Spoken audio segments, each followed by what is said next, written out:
Lucas, inspirado por el Espíritu de Dios, dice lo siguiente acerca del Señor Jesús. Levantando los ojos, vio a los ricos que echaban sus ofrendas en el arca de las ofrendas. Vio también a una viuda muy pobre que echaba allí 2 blancas.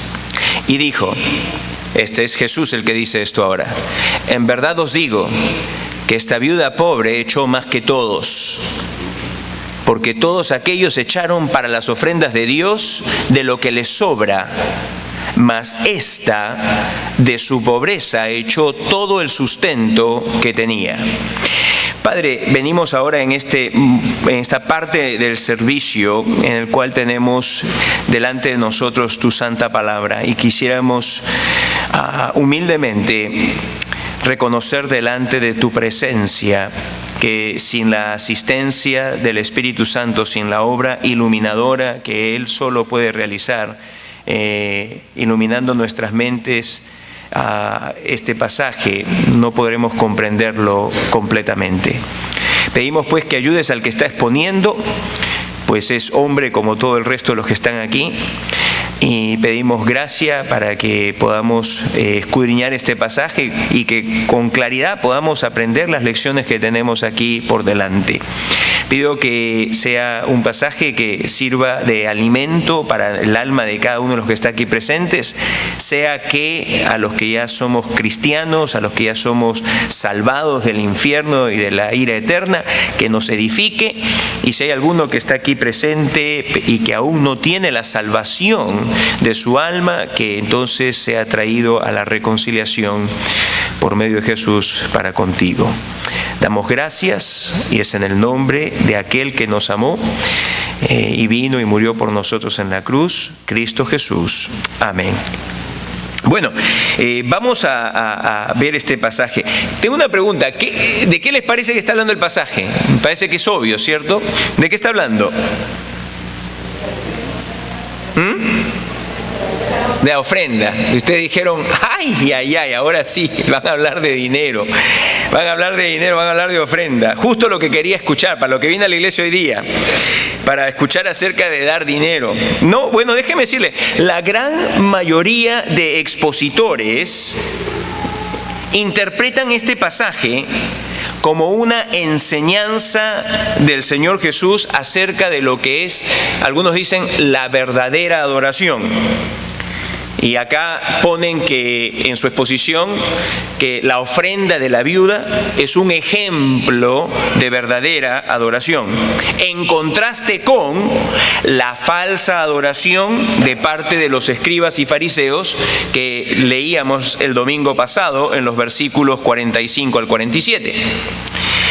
Un número grande de expositores interpreta el pasaje, por otro lado, como una enseñanza del Señor acerca de las ofrendas. Es decir, unos dicen, esto trata de la verdadera adoración. Otros dicen, esto está hablando acerca de las ofrendas. Y dentro de ellos, de los que piensan que esto está hablando de las ofrendas, hay 2 o 3 distintas perspectivas. Hay unos que dicen que piensan de que acá el Señor está hablando de las ofrendas, y que el punto del Señor es cuánto uno debe de ofrendar. ¿Ok? Y acá entonces ellos concluyen, basado en el ejemplo de la viuda, que la viuda dice, lo dio todo, dice el Señor Jesús, que entonces la enseñanza es que todos nosotros debemos estar dispuestos a rendirlo todo, el 100% de todo lo que tengamos. ¿Ok? Hay otros que dicen, sí, el Señor Jesús está enseñando acerca de la ofrenda, pero el punto del Señor es que Él quiere que haya la actitud correcta para ofrendar. Y en este caso ellos interpretan que la actitud correcta sería el tener la actitud de estar desprendido de lo material, y si el Señor te pone en el corazón que tú des hasta el 100%, que haya tal nivel de desprendimiento en ti y en mí para que esto tome lugar.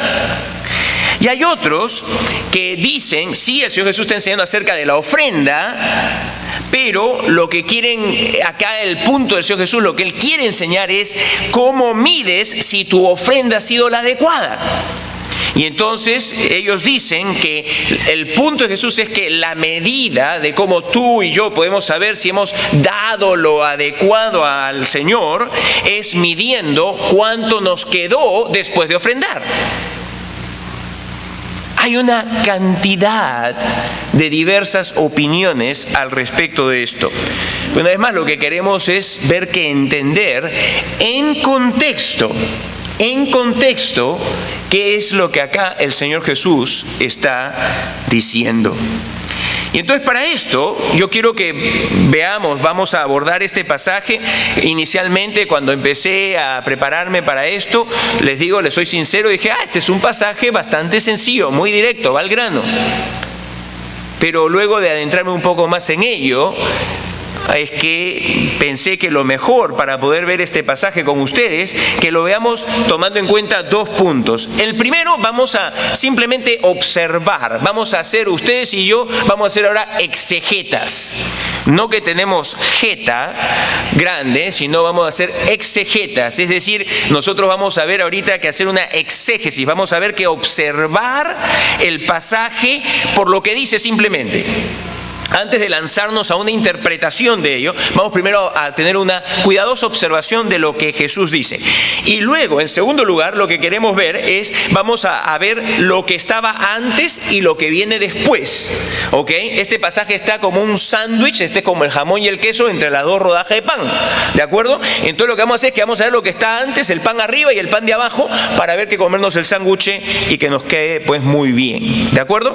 Así que primeramente vamos a ver acá lo que el pasaje dice. Vamos a ver esto que he titulado La ofrenda de la viuda. Este es el título del mensaje de hoy día, la ofrenda de la viuda. ¿Qué es lo que dice el pasaje? Bueno, versículo 1 dice, levantando los ojos. Detengámonos ahí. Este es el Señor Jesús. De acuerdo a Marcos 12, Marcos narra el pasaje paralelo del mismo evento, ¿ok? Y en Marcos 12 leemos de que Jesús estaba sentado. Jesús estaba sentado. Ahora, los que venimos regularmente aquí y estamos estudiando el libro de Lucas, tenemos un beneficio que no tienen aquellos que quizás nos están visitando por primera vez. Y es que nosotros venimos estudiando el libro de Lucas, estamos algo familiarizados con lo que ha venido sucediendo. Pero voy a tratar, en el tiempo que tengo, de tratarles de dar lo suficiente como para que ustedes puedan comprender dónde nos encontramos. Aquí nos encontramos en el día miércoles previo a la crucifixión. ¿De acuerdo? Cuando leemos acá este pasaje de Lucas 21, estamos en el miércoles previo a la crucifixión. El Señor Jesucristo fue crucificado el día viernes temprano. ¿De acuerdo? Así que, ¿qué es lo que había acontecido en este día miércoles? Bueno, hasta el momento, como hemos leído en los pasajes anteriores, habían habido grupos de los enemigos del Señor Jesús. Ahí vinieron los saduceos, que eran los teólogos liberales de aquel entonces, era la rama liberal del judaísmo. Usualmente formado por los sacerdotes. También estuvieron los herodianos, que propiamente hablando no eran un grupo religioso, sino más bien era una parte de la sociedad israelita que era política, era la rama política del judaísmo, por decir así. Y por el nombre mismo tenían pues un acercamiento hacia los Herodes o hacia los gobernantes de Israel. Ahí también vinieron los escribas y fariseos, y acá ahora sí es donde usualmente los evangelios se enfocan. Los escribas y fariseos eran los teólogos por excelencia del judaísmo del tiempo de Jesús. Ellos eran los maestros, ellos eran los escribas, son los doctores, son los que conocían no solo las escrituras del Antiguo Testamento, sino fundamentalmente se habían hecho expertos en las tradiciones de los ancianos. Y ellos lo que habían hecho es que habían elevado las tradiciones de los ancianos y ponerlo a la par con los escritos del Antiguo Testamento. Y los fariseos, que eran en su mayor parte los que conformaban el grupo de los escribas, los fariseos eran los maestros que estaban diseminados por todas las sinagogas de Israel. De forma que cuando uno llega al siglo primero aquí, llega a Palestina del Señor Jesús, lo que uno encuentra en ese lugar es una sociedad religiosa que seguía el judaísmo enseñado por los fariseos y que había sido a ellos enseñados por sus maestros los escribas. Y Jesús denuncia y condena que la enseñanza de los fariseos y aquello que los escribas decían no tenía en realidad nada que ver con la verdad del Antiguo Testamento. Esta verdad había sido totalmente oscurecida debido a que había habido una mezcla de las tradiciones humanas a la verdad de Dios. Y entonces el Señor Jesús en este día miércoles recibió la visita de varios grupos que estaban anhelantes de poderlo agarrar a él, de traerlo captivo en alguna palabra, de forma que pudiesen llevarlo a las autoridades romanas y entregarlo para que él sea ejecutado. Ya hemos leído previamente que ya desde un tiempo atrás todos sus enemigos, y en este caso por sus enemigos usted debe tener en cuenta los saduceos, los herodianos, los escribas y fariseos, ya sus enemigos habían hecho todo tipo de tretas, todo tipo de planes con la finalidad de agarrar a Jesús en alguna palabra, en alguna declaración y tener con qué acusarlo ante las autoridades romanas de alguna pena capital para que entonces ellos ejecuten al Señor Jesucristo. Y estaban llenos de celos. ¿Por qué? Porque ellos estaban viendo en peligro su estatus. Porque acá llegó este Jesús que simplemente desafió todo el contexto en el cual ellos se movían día a día. Un Jesús que no había ido a las escuelas de los fariseos, un Jesús que no había aprendido a los pies de los escribas, un Jesús que viene y empieza a predicar y empieza a denunciar todo el sistema religioso que había hasta aquel entonces.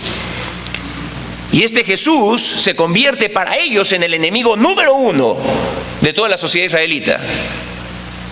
Y entonces la única solución que ellos veían era la de ver que eliminar a Jesucristo. Eliminarlo. Así que ese día miércoles le trajeron grupo de personas y le hicieron preguntas con respecto al tributo, porque querían agarrarlo en algo.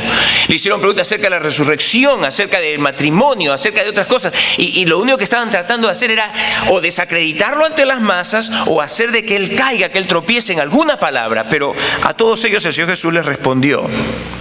En Mateo 23 también encontramos lo que había sucedido previo a este evento. Y Mateo 23 es un pasaje donde es muy conocido, quizá ustedes se recuerdan, aquellos de ustedes que han leído el Nuevo Testamento y en particular el Evangelio de Mateo, es donde el Señor Jesús tira toda esta condena y estas palabras de juicio sobre los escribas y fariseos. ¡Ay, fariseos hipócritas! ¡Ay, escribas y fariseos hipócritas! ¡Ay, escribas y fariseos hipócritas! Y les da toda una lista de puntos donde el Señor Jesús abiertamente condena todas las falsas enseñanzas que estos falsos maestros estaban usando y diseminando entre la sociedad israelita. Ahora imagínese usted, el Señor Jesús él sabe cuándo iba a venir la cruz. Y Él está acá en este instante en el templo que Él había dado, generaciones atrás, donde lo que ve, lo que Él observa es cómo está tan corrupto, no porque Él lo dio corrupto, sino porque las personas que estaban ahí en ese entonces habían corrompido totalmente lo que Él les había dado. Y que en vez de prestar atención a las obras y a las palabras del Señor Jesús, más bien a una se unen todos sus enemigos para tratarlo de hacer caer. Y el Señor Jesús, como que es Dios, pero también como que es hombre, 100% Dios y 100% hombre, como que es hombre, la Escritura nos lo presenta que alguna vez estaba exhausto. Y Marcos lo identifica entonces a Él como sentado. Acaba de tener toda esta confrontación. No ha sido una, sino varias. ¿Usted alguna vez ha tenido alguna confrontación con alguien que ha sido emocionalmente cargada? ¿Cómo se siente después? ¿No se siente un poco como drenado? Y el Señor Jesús no tuvo una, tuvo 3 de ellas. Había estado limpiando el templo, todo esto había sido un día muy cargado para el Señor Jesús. Y el Señor Jesús se sienta entonces en la zona del patio de las mujeres, en todo lo que es el complejo del templo. Estaba el edificio propio del templo, donde estaba el lugar santo y el lugar santísimo, y ahí había un patio externo, que era el patio de los hombres. Ahí solamente podían entrar los hombres, y luego fuera de eso había un patio más grande, extenso, donde podía entrar todo el mundo, llamado el patio de las mujeres.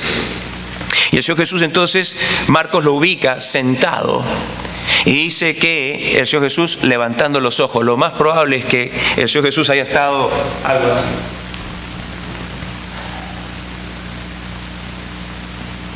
después de un gran instante, después de instantes, de momentos en los cuales había estado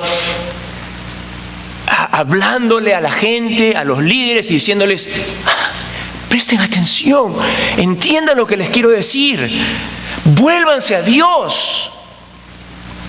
Y ellos todos respondiendo en forma negativa, más bien buscando su muerte. Dice que en ese instante es entonces cuando el Señor Jesús levanta los ojos. Dice el versículo 1: y vio a los ricos que echaban sus ofrendas en el arca de las ofrendas. Y acá lo que Lucas hace, las palabras griegas que él utiliza son simplemente una descripción de lo que tomó lugar. ¿Ok? Una descripción de lo que tomó lugar. Dice el Señor Jesús, después que nos ha narrado todo lo que ha pasado y que hemos hecho el recuento ahora, levanta la mirada. Algo trajo su atención. Y al frente donde él estaba sentado, entonces ve a la gente rica echando dinero, mucho dinero, dice acá, en el arca de las ofrendas. Mire, al frente del área donde el Señor Jesús se sentó, en ese patio de las mujeres, había un área que había sido designada por los rabís, por los líderes fariseos y los escribas, había sido designada como el lugar donde podían traer los israelitas sus ofrendas. Y en realidad no era un arca, sino que era un conjunto de, por decir así, recipientes, 13 de ellos, históricamente podemos saber que eran 13 de ellos, y cada uno de ellos tenía un nombre acerca del propósito para el cual uno echaba la ofrenda en ese recipiente. Entonces había, por ejemplo, ofrenda para la leña del holocausto que se iba a usar en el sacrificio del templo. Había ofrenda para el incienso, ofrenda para preparar el incienso que se quemaba allí. Había la ofrenda por las tórtolas, etcétera. Habían distintos tipos de ofrendas, 13 de ellas designadas allí. Y aunque Dios nunca dijo de que uno debía de tocar trompeta diciendo: mírenme todo el mundo, todo lo que yo estoy dando, qué fantástico, qué espiritual que soy, el sistema del judaísmo había hecho justamente de dar una ofrenda un show. Había hecho un show de ello. De forma que entonces ahora públicamente, y le habían dado la forma de una trompeta a cada uno de esos 13 recipientes, de forma que cuando tiraban la ofrenda si eran monedas, y a los que querían ser las estrellas, las vedés del show, les encantaba llevar muchas monedas. ¿Por qué? Porque sonaba, como tenía forma de trompeta, sonaba mucho cuando caían las monedas. Así usted ha escuchado las máquinas tragamonedas cuando dice: saqué el jackpot y caen las monedas. Así sonaba, ¿no? Cuando van entrando ahí en las cajas de la arca de las ofrendas. Era un show, era para atraer la atención sobre uno mismo, y el Señor Jesús ya lo había previamente condenado. Él condenó este acto de querer jactarse, de querer recibir el elogio de las personas por cuán generoso uno estaba siendo. Dice: no, si tu mano derecha está dando algo, que tu izquierda no lo sepa. Así que él observa a los ricos viniendo allí. Él observa esto y se ponen allí sus ofrendas. Y vio también, luego que vinieron ricos, vino también una viuda. Versículo 2. Vio también una viuda muy pobre que echaba allí dos blancas. Los ricos echaban sus ofrendas, pero también vino una viuda. Y estas 2 blancas eran las monedas de menor valor en el tiempo de Jesús. Estas eran las monedas de menor valor en el tiempo de Jesús. Hay algunos que han tratado de poner un equivalente, más o menos para darnos una idea cuánto es. Algunos la traducen 2 centavos. No eran 2 centavos propiamente hablando. En realidad no hay forma exacta, porque el poder adquisitivo de la moneda en el tiempo del Señor Jesús con el poder adquisitivo de ahora es muy distinto, ¿no? La sociedad tiene ciertas diferencias que impiden en realidad hacer una conversión exacta de cuánto significaban 2 blancas en el día de hoy. Pero hay algunos, y me parece inclinarme a que esto puede sonar razonable, probablemente como hablar de $2 a $5, que echó allí una ofrenda como de $2 a $5. La Biblia presenta que esta mujer era una viuda y que era muy pobre. Indudablemente, ya que tenía 2 blancas al menos para poder echar en la caja de las ofrendas, ¿cierto? No era una viuda indigente. ¿Me entienden el término indigente? El indigente es el que no tiene nada en lo absoluto. Como decimos nosotros, pero no, está pelado, no tiene nada. Esta viuda no era indigente. Esta viuda era muy pobre y tenía 2 blancas, pero no era indigente. Aunque, de acuerdo a lo que Jesús dice, luego quedó como indigente, porque echó todo lo que tenía. Hasta el momento, ¿están conmigo? Esto es lo que podemos observar allí de estos versículos. Y entonces observemos algo más, que es lo que Jesús dice acerca de todo ello, versículos 3 y 4. Y dijo, en verdad os digo, y cuando vamos a Marcos, leemos allí que el Señor Jesús dijo esto a sus discípulos, ¿ok? En verdad os digo, que esta viuda pobre echó más que todos, porque todos aquellos echaron para las ofrendas de Dios de lo que les sobra, mas esta de su pobreza echó todo el sustento que tenía. Así que acá el Señor Jesús hace una declaración. En el idioma, en el original, en el griego, no es una declaración positiva de afirmación. No se trata, no está diciendo observen, miren, porque este es un ejemplo que yo quiero que ustedes sigan.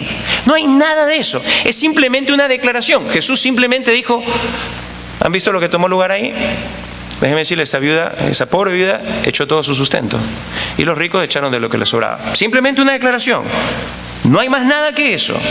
Es simplemente una declaración. Y es aquí cuando los comentaristas llegan a este punto, donde los intérpretes llegan a este punto, donde ellos se inclinan a pensar que lo que Jesús quería enseñar es acerca de dar ofrendas o de la adoración genuina, por medio de dar las ofrendas.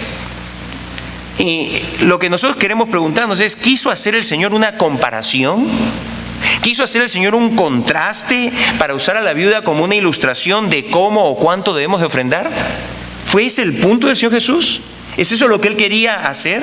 ¿Quería usarla a ella como un ejemplo para nosotros, viniendo ahora pues 20 siglos más adelante, de cómo nosotros también debemos de ofrendar? ¿O es simplemente una observación, una mera observación, trayendo a nuestra atención lo que esta pobre viuda hizo? Y de ser una observación, una mera observación, entonces, ¿qué es lo que quiso enseñar el Señor Jesús? ¿Qué es lo que quiso enseñar entonces?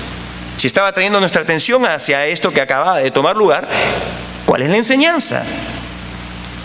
Es por eso que entonces les dije que primero tenemos que observar lo que dice el texto, ser exegetas allí, observarlo, ¿no? Y luego de eso tenemos que ver el contexto. El contexto. Porque, como muchas veces les he dicho, amados, si queremos darle una interpretación sólida, si nuestra exegesis, nuestra interpretación ha de ser sólida, no solamente podemos ir al texto, sino que también necesitamos tener al texto en su contexto. De otra forma, corremos el riesgo de interpretarlo erróneamente. Ahora, como creo hasta el momento usted se puede estar formando la idea en su mente, no es tan fácil determinar en realidad cuál es la enseñanza que Jesús quiso dar con respecto a estas observaciones que él estaba haciendo y con respecto a su declaración final. En ningún lugar del texto el Señor Jesús dice que la viuda hizo lo que Dios quiere que sus hijos hagan. Eso Jesús nunca dijo, hace también igual, o imitad a esta viuda. Jesús jamás dijo eso. ¿Ok? En ningún lugar del texto se dice que este es un contraste entre la verdadera y la falsa adoración. En ningún lugar dice eso. En ningún lugar del texto dice que el porcentaje que uno debe ofrendar es tal o cual. Porque si alguien quiere decir que acá lo que se está enseñando es el porcentaje, entonces ¿el porcentaje es cuánto? 100%. ¿Ok? Ese sería el porcentaje. Si lo que queremos es decir que acá la enseñanza es de qué porcentaje, entonces es 100%. Pero ese no es el punto que el Señor hace. Nos encontramos que solo basado en el texto no podemos darle un sentido claro a la enseñanza. Y es por eso que tenemos que ver el contexto para poder nosotros entonces tener más firmeza en la interpretación del pasaje que tenemos por delante. ¿Y qué es lo que hay en el contexto? Bueno, en el contexto anterior, el Señor Jesús enseñó que uno debe estar con mucho cuidado acerca de ¿quién? De los falsos maestros. Y se los leo.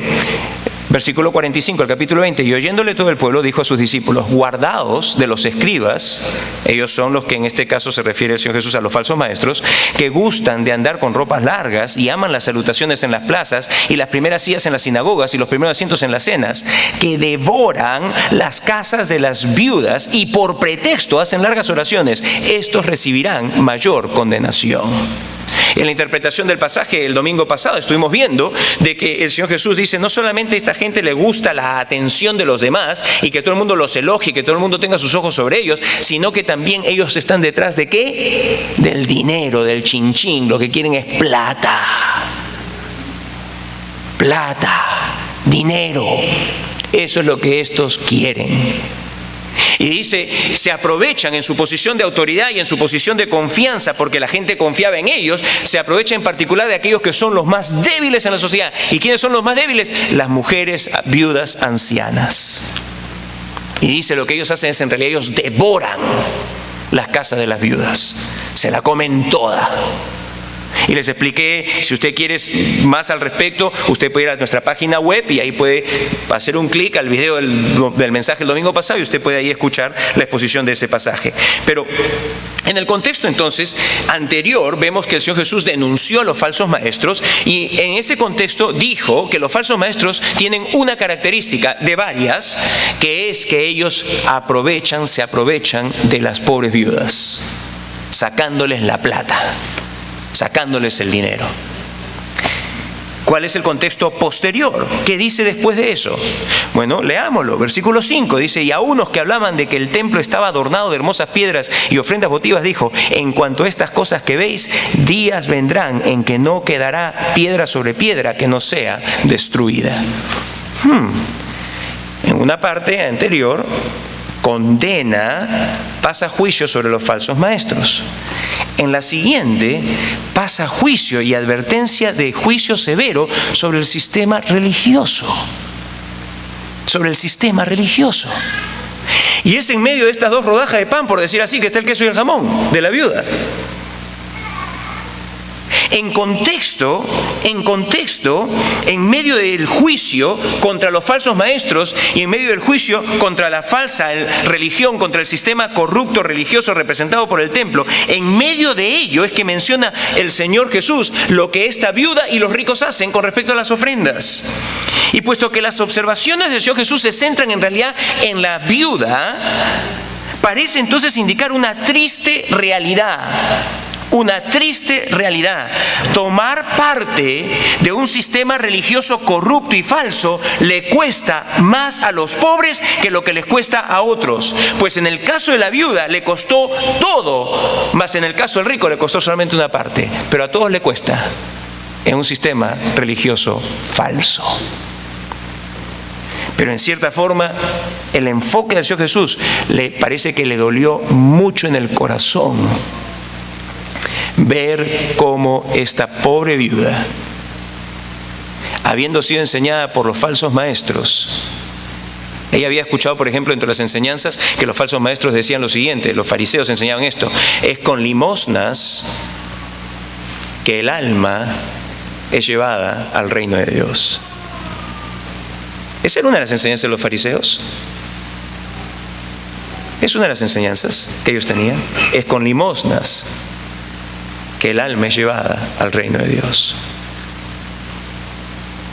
No se nos dice más nada acerca de la viuda, pero con una enseñanza así, que probablemente pues tenía esclavizado a medio mundo, es que el Señor Jesús observa todo esto, acaba de denunciar a los falsos maestros, va a decir en unos instantes, en este mismo día, va a decir la condena sobre todo el sistema religioso representado por el templo y la destrucción que vendría a ese sistema religioso, a la ciudad y a los habitantes de Israel, lo cual sucedió históricamente en el año 70 después de Cristo, de que todo ese sistema abusa, todo un sistema de religión falso abusa de las personas, pero en particular abusa de los pobres. en particular, abusa de los pobres. Y esto me hace recordar cuando he estudiado acerca de la vida de Martín Lutero, por ejemplo. Incluso hay una película que vi acerca de Lutero y hay una escena que está basada en la historia de la vida de Martín Lutero, en la cual Martín está allí, él es miembro aún, él es un sacerdote, él es un monje de la Iglesia Católica Romana, ¿no? Y él observa que llegó Tetzel, quien era el enviado del papado, llega al pueblo donde estaba Martín Lutero. ¿Por qué? Porque la jerarquía en Roma había dicho que necesitaban dinero para la basílica y no tenían dinero, no había plata. Y entonces le dijeron, manden a Tetzel, porque Tetzel, ese compadre, te vende, hasta la abuela te la vende. ¿Ok? Y entonces llega Tetzel y empieza a vender, ¿qué? Indulgencias. Indulgencias. Y entonces él empezó a decir, ten misericordia de tu primo, de tu tía, de tu abuela, de tu madre que está allá en el fuego del purgatorio, y da de ti algo, da limosna, porque el momento que acá suena en la caja que tú estás tirando las monedas, allá en el purgatorio tú estás librando un alma. Y la gente hacía eso. Y por si acaso, déjeme decirle, permítame decirle de experiencia personal, la Iglesia Católica Romana continúa vendiendo indulgencias. No ha dejado de hacerlo. Hace unos años atrás tuve la oportunidad de viajar a Italia y otros países más de Europa junto con mi esposa y nuestros 2 hijos mayores. Y estando allá, estábamos manejando de Venecia hacia Roma, y como Venecia se encuentra aquí, en la parte de arriba de Italia, y Roma está acá, entonces tenemos que venir así, no cruzando, pero en el medio de todo ello estaba Assisi. Y bueno, Assisi, un pueblo hermosísimo, y en parte de una colina había una iglesia. Así que era hora casi del almuerzo, vamos a comernos una pasta, un primer piatti, un segundo piatti, una pizza, algo, y vamos a visitar también. Listo, ya estacionamos todo, el pueblo precioso, una cosa así espectacular, donde uno dice, ay, cómo me gustaría vivir acá, yo me mudaría acá, todo lo que uno dice cuando viaja, ¿no? Y encuentra un lugar así paradisaico. Y entonces vamos allá y, ¿qué hay para visitar? Vamos a la iglesia. Ya, vamos a la iglesia, vamos a ver. Y entrando hacia la iglesia, había una caja con velas blancas largas. ¿Ok? Una caja ahí con velas. Y ahí había una instrucción. Si usted quiere que algún sacerdote ore, pida a Dios por algún familiar suyo que está en el purgatorio, tome una vela y deje una ofrenda de 10 euros. Mis ojos no lo podían creer. Mis ojos no lo podían creer. Pero lo que mis ojos no podían creer más aún era cuánta gente seguía tomando velas y dejando los 10 euros, y tomando velas y dejando los 10 euros, y tomando velas y dejando los 10 euros. Y era negocio redondo. ¿Sabe por qué? Porque las velas ni se consumían. Porque más adelante uno llevaba su velita y llegaba allí y había otra caja donde uno depositaba la vela y decía, para cuidar el ambiente y para que el humo no dañe el edificio, deje su vela sin prender. Negocio redondo. El contexto me hace ver de que ellos entienden muy bien lo que es reciclaje. Déjeme decirle, la indulgencia sigue dándose. Pero ¿sabe qué? No podemos decir que la Iglesia Católica Romana es la única culpable en este momento de hacer una cosa así. Pues ¿sabe? Como hemos leído en las Escrituras y en todo este contexto de lo que Dios está enseñándonos por medio del Evangelio de Lucas, los falsos maestros se levantan dentro de un mismo círculo, de adentro mismo. Y como les he venido diciendo, dentro de los evangélicos hay muchos falsos maestros en este instante. Muchos falsos maestros que se están levantando. Y que el mensaje no es el de indulgencia para sacar a alguien del purgatorio. El mensaje está más diseñado para una audiencia evangélica. Pero en este caso es prosperidad, es salud. Y entonces yo quiero tu plata, porque yo lo que te puedo dar, si tú traes acá tu semilla, dicen ellos, si tú me traes tu semilla de fe, entonces Dios te va a dar prosperidad y salud. Trae tu semilla. El domingo pasado se lo decía. ¿Se recuerdan que les conté que en el Perú había un predicador que decía: traigan lo que tengan? ¿Qué tiene? Refrigerador, trae tu refrigerador, déjalo acá, ponlo como semilla, Dios va a bendecir. Pero si no pones semilla, entonces no. Déjeme decirle, lamentablemente, el nombre de Cristo está siendo blasfemado por aquellos que están fuera, por aquellos que no conocen, que no quieren acercarse y poner un pie a veces en un lugar donde se está predicando la Biblia, porque dicen, todos son iguales, todos lo único que quieren es plata, todos lo único que quieren es mi dinero. Ustedes saben muy bien que yo les vengo diciendo, advirtiéndoles acerca de todos esos que se levantan, que dicen que son profetas, que son profetisas, que son apóstoles, son hombres y mujeres apóstoles, ¿no? Tengo un video para ustedes. Por lo general yo no hago esto, pero tengo un video para ustedes en este instante de una llamada profetisa, Ana Méndez. Muy conocida acá, dentro del círculo de Guillermo Maldonado y de otras personas más, así en Miami y todo esto. Muy conocido. Por favor, miren y presten atención a lo que el video les va a mostrar.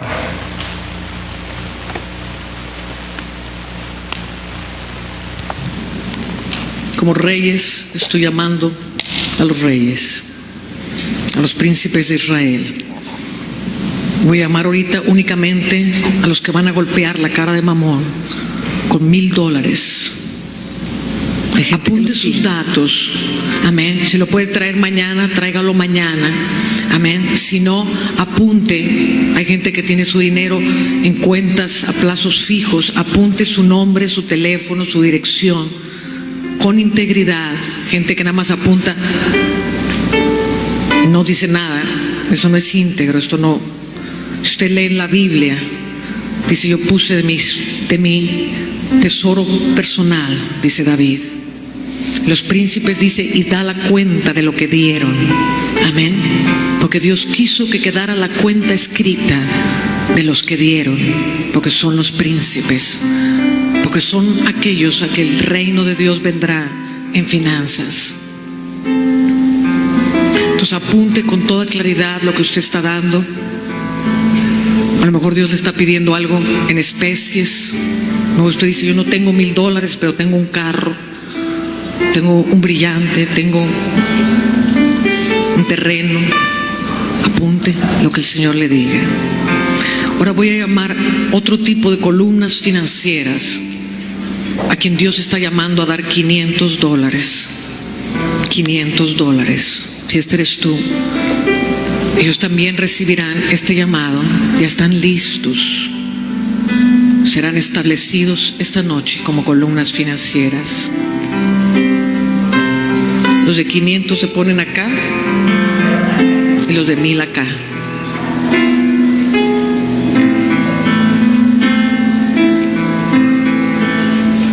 Su cheque, pero eso no vale $1,000 ni $500. Entonces espérate tantito porque todavía no estoy llamando eso. Ok. Santo. Voy a orar por los príncipes y luego le voy a dar oportunidad a todos los demás que obedezcan a Dios como quieran. Esto no sirve para nada, mi amor. Usted necesita, ¿quién es esto? Gisela. Usted necesita poner su dirección, su teléfono.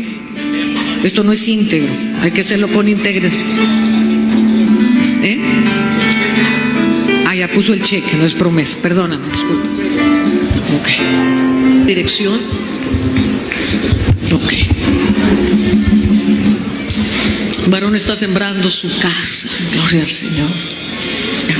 Pues pasen todos los que quieren en la medida, pero nunca más de sus $2. haga un esfuerzo grande esta noche. Que dieron un salto al vacío y se quedaron sin nada. Esta noche quizás no tienen ni para el transporte, mañana no saben ni qué van a comer, están en cero. Si este eres tú, quiero que vengas al frente, por favor. Ellos son pobres porque espiritualmente su tierra es árida, por eso no tienen finanzas. Aparte de que Mamón les ha robado toda la vida, su tierra es árida. Déjenme decirles una cosa. Yo no creo que en el Señor Jesús haya habido nada distinto, sino solamente quizá enojo y amargura por un sistema tan corrupto, un sistema religioso y falsos maestros tan corruptos que lo único que les importaba era, aún se tratase del pobre, de quitarle el dinero. Ahí lo que ustedes han visto es el espíritu del fariseísmo que estaba en el tiempo de Jesús y que se ha manifestado a través de los siglos. Es lo que también llevó a la Iglesia Católica a hacer lo que hizo con las indulgencias y a hacerlo hasta el día de hoy. Es lo que está tomando lugar bajo el paraguas del nombre evangélico en muchos lugares, y acá local, en muchos lugares donde supuestamente, si ustedes se fijaron en la parte de atrás, donde dicen Cristo es Rey, y usando el nombre de nuestro bendito Señor, viene esa falsa profeta a decir que esos son pobres, pues son pobres espiritualmente. Lo que estaba queriendo decir, salvo que usted entendió algo distinto, es si estás pobre es porque tú no das.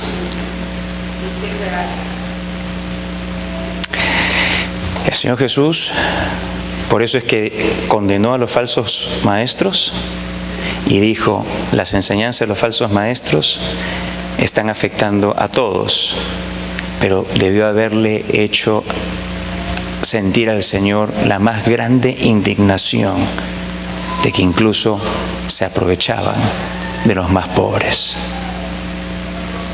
¿Saben qué? Casi nada se diferencia como aquellos que promueven los casinos y que promueven la lotería. Y discúlpeme si usted juega en los casinos y en la lotería.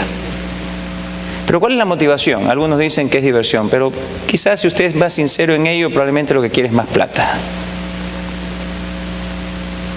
Y espera que la suerte esté con usted y que usted quiera más plata. ¿Y sabe qué? Estos charlatanes religiosos, aún dentro del mismo campo evangélico, estos charlatanes religiosos lo único que están es detrás de la plata. Y saben que la gente también quiere plata. O quiere algo más. Quiere salud en algunos casos.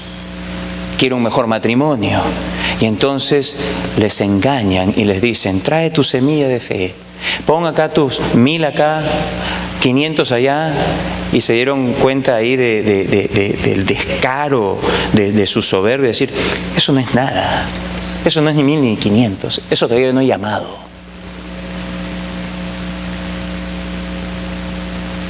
Asco es lo que le debió haber dado al Señor Jesucristo.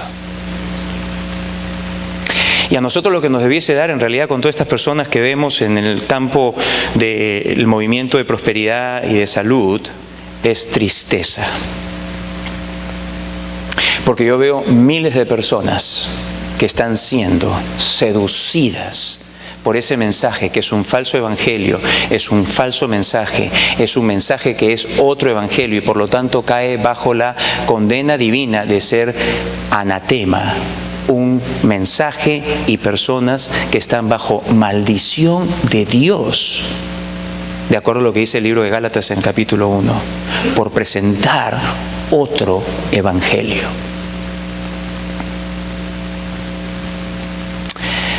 A nosotros lo que nos debiese dar es, como al Señor Jesús, compasión. El Señor Jesús dice que viendo las masas, Él dice tuvo compasión de ellas porque las vio como ovejas sin pastor. Aunque algunos de ellos piensan que están siendo al pastor o la pastora, al profeta o la profetisa, al apóstol, tal por cual, lo único que están siendo en realidad son profetas y pastores y apóstoles, no del Señor Jesús, sino de su Señor, el diablo mismo. A nosotros nos debiese dar compasión y nos debiese llevar a hablarles con la verdad y a orar por ellos, para que así Dios pueda abrirles los ojos y puedan salir de esa esclavitud en la cual se encuentran. Amados, a veces es razonable quedarse callado. Hay un momento para quedarse callado y ser prudente. Pero en este caso, estoy convencido que quedarse callado no sería una señal de prudencia. No sería una expresión de gracia, sino de complicidad con lo que todos estos falsos maestros están haciendo.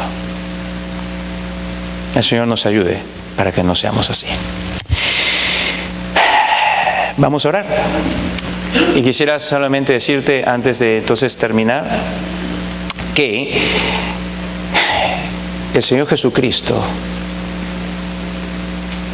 Él se encarnó y fue a una cruz y allí Él murió como mi sustituto. El Señor Jesús llevó la culpa de mi pecado, la llevó en la cruz. Yo, un miserable pecador, probablemente dentro de este grupo el peor de todos ustedes, yo alcancé misericordia. ¿Por qué? ¿Por mis méritos? ¿Porque tengo algún mérito? ¿Porque me porté mejor? ¿Porque sinceramente traté de enmendarme, de reformar mi vida y me esforcé mucho? No. Porque no hay mérito condigno, no hay mérito congruo, no hay mérito supererogatorio, no hay ningún tipo de mérito que yo pueda tener o que pueda lograr que me haga acepto ante Dios.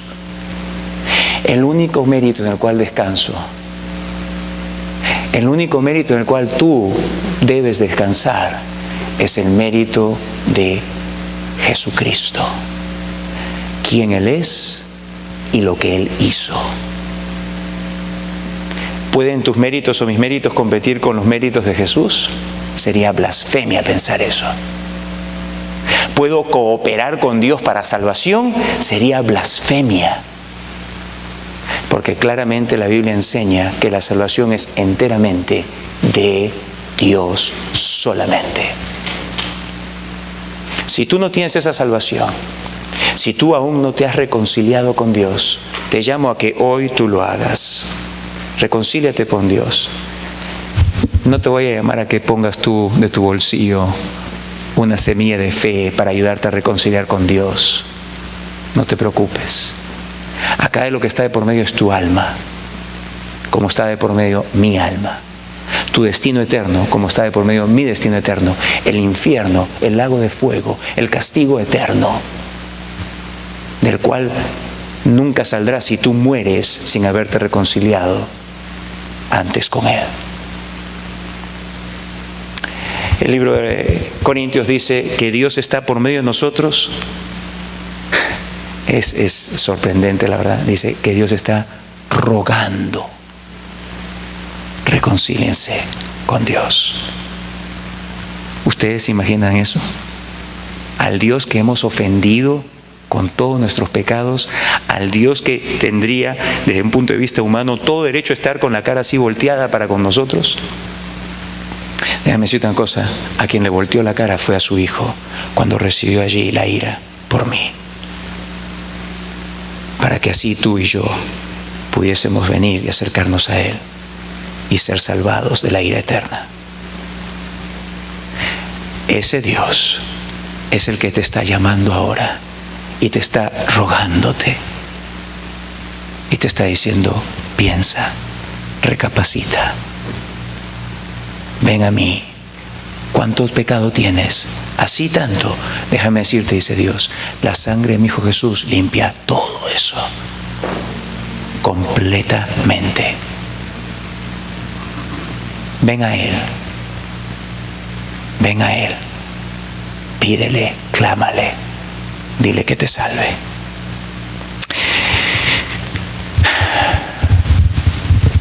Comienza.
Más que fama y honor, mi anhelo es buscarte, Dios.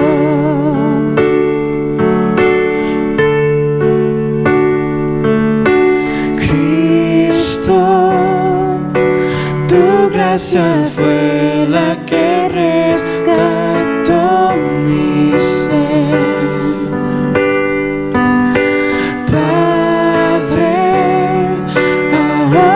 Por siempre tu rostro buscaré.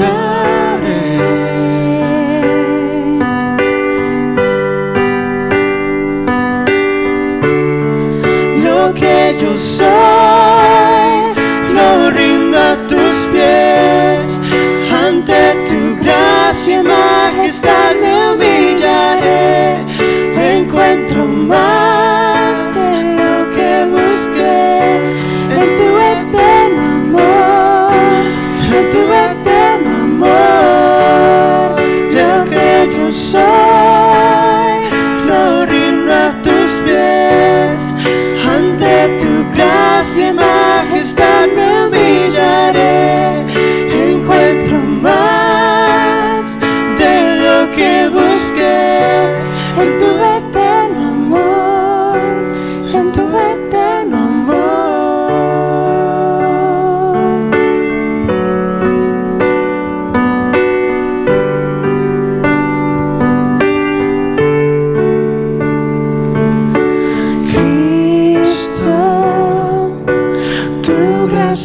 Fue la que rescató mi ser. Padre, ahora y por siempre tu rostro buscaré.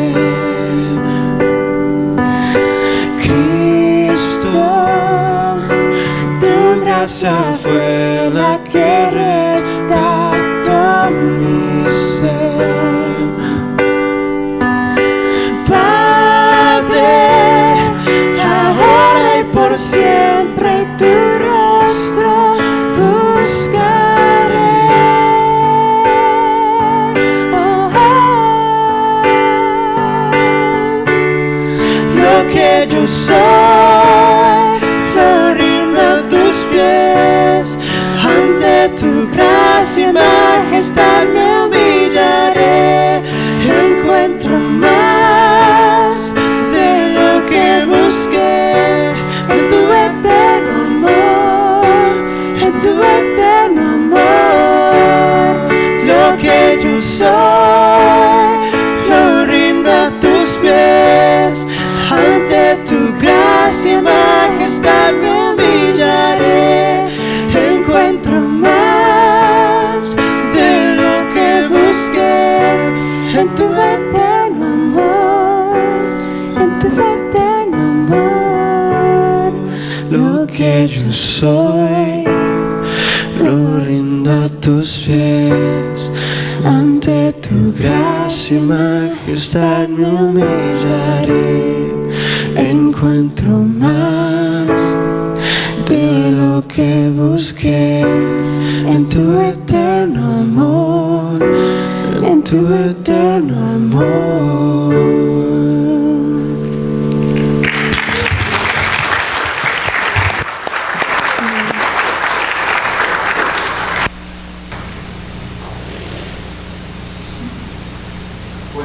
Hemos llegado al final de nuestro servicio.